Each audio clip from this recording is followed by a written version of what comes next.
Hello, beautiful souls, and welcome to another episode of Soulwise with me, Semele Sherry.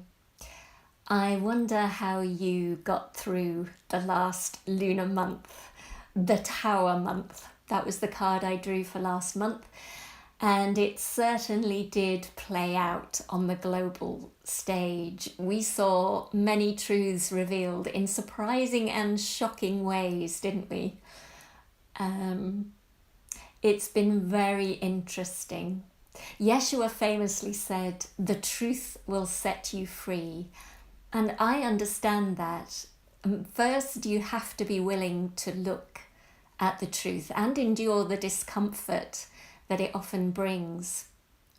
So true to that Tower card that I drew last month, I've been deep in my own personal inquiry, rooting out the places where I've been stuck in limiting beliefs and false assumptions about myself, others, and the world, and even the divine, even my relationship to the divine. Tears, anger, and deep grief have been welcomed and released. A weight has been lifted and a newfound freedom embraced. My life force energy and creativity is flowing with an easy grace I haven't known in quite this way before. Maybe I was waiting for the world to arrive at this moment.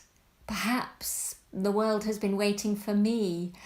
Either way, it feels that all the many years I've spent soul seeking have prepared the ground for this moment and a call to clarity that I share now with you and with my guidance for the new lunar month.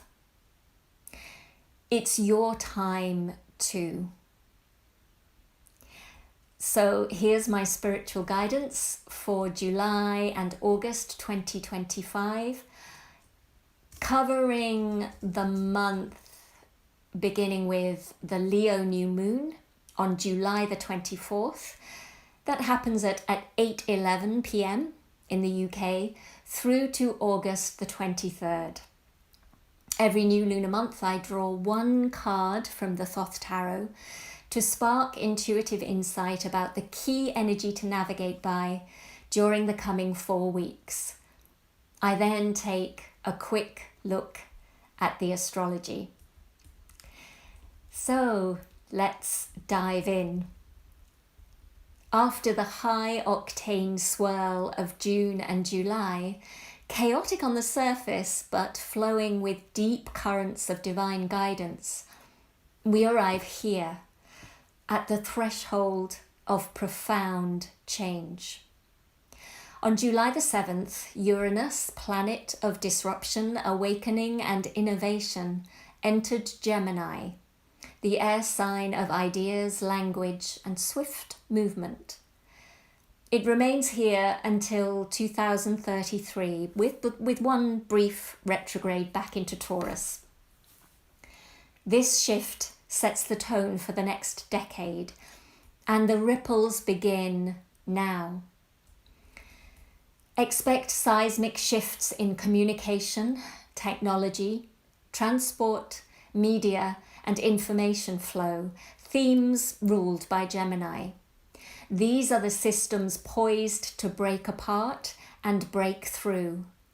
On a global scale, headlines will reflect this revolution. On a personal level, you may feel called to completely rethink what you believe, how you express truth, share knowledge, and connect. I'm also sensing the sudden removal or fall of key figures in these spheres, leaders whose values and approach no longer align with the new frequency of transparency and truth. The people will no longer allow it. This month's card, the Ace of Swords, channels this energy with razor-sharp clarity. Representing the element of air, this card speaks of truth, justice, insight, vision, and the spark of a whole new mental paradigm. Here's the key. ACEs offer pure, raw potential, not guaranteed outcomes. What you do with this energy determines its impact, for good or for ill. As a minor arcana card, the ace hands the power to you. Will you wield it to speak truth, create justice, and bring healing clarity? Or will you let it be twisted by fear, ego, or illusion? The same question applies to the world around us. As a lover of Celtic myth, I can't help but see Excalibur in the Ace of Swords. This ancient symbol offers a focused lens for interpreting the energy you're working with now. Let's explore it. Divine authority and sovereignty. Excalibur marks Arthur's right to rule, not through brute strength, but through spiritual worth. Whether drawn from the stone or offered by the Lady of the Lake, the sword symbolizes a divine calling. Leadership is earned through integrity, not conquest. Spiritual power and purpose. Excalibur cuts through illusion. It reveals truth, clears confusion, and shatters false narratives. It's not a weapon of domination, but a tool of clarity and sacred justice designed to enact divine order on earth. The soul's calling. To wield Excalibur is to claim your soul's purpose. Arthur couldn't carry it unless he was aligned with his true self, and that looked very different from his apparently lowly beginnings. The same is true for you. Power without purpose becomes destruction, but power in service, rooted in soul truth, becomes magic. Bridge to the other world. Gifted and later reclaimed by the Lady of the Lake, Excalibur represents the balance between the human and the divine, the material and the mystical. The lady, the otherworldly woman, offers the sword only when it will be used in service to the land, the people, and the greater good. She reminds you that true power is held in right relationship, not isolation.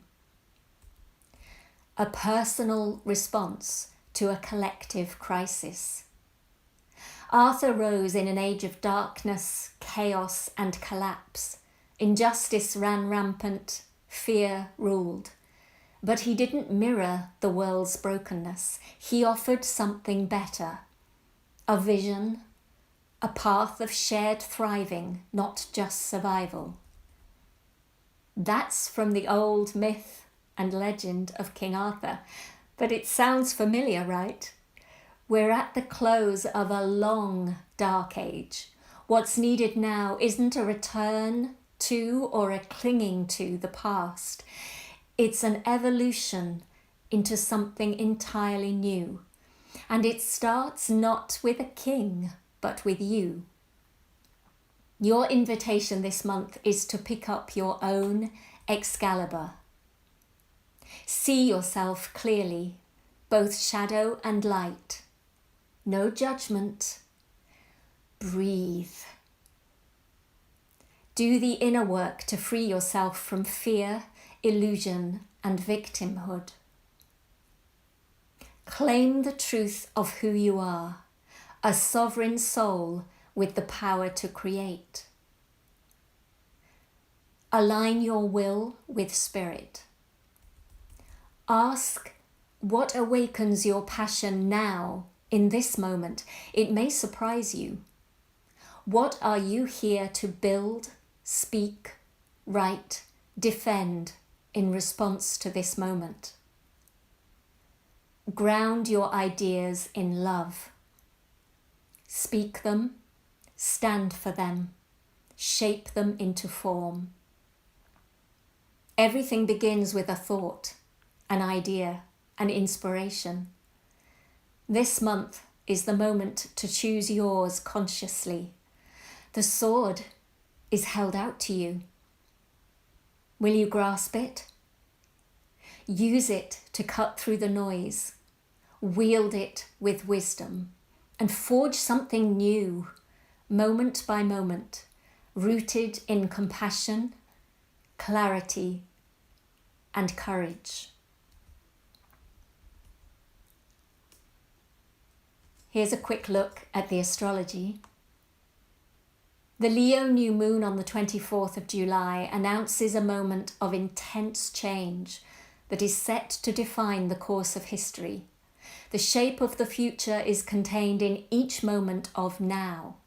Everything you do is significant.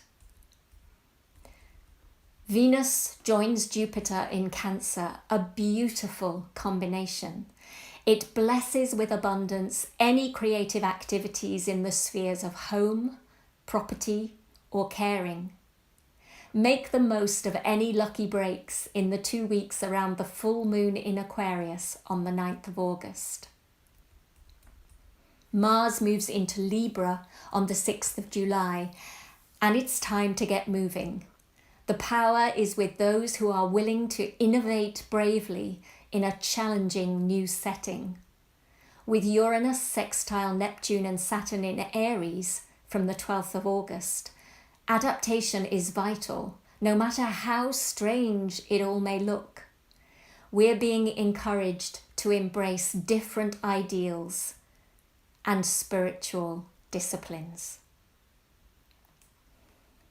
So as you can hear from that, this really is a pivotal moment of huge potential, but we have to take it, hold on to it, and run with it.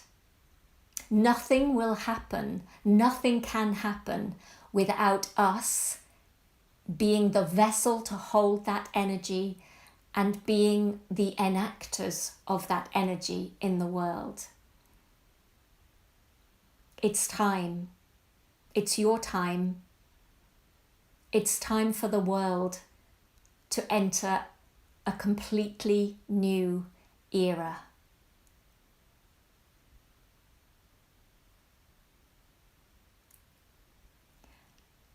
I leave that pause to allow you to fully hear and understand the depth and the power of what I just said. This is the moment we've been waiting for. I keep saying it. Every moment is actually the moment we've been waiting for. But these are astonishing times. We've never been asked to embrace our soul energy in such a way as we're being asked to now. It's necessary. It's necessary for what's to come. The future will be what we make it now. Let's make it beautiful. And so, as always, with my love and blessings, until next time, goodbye for now.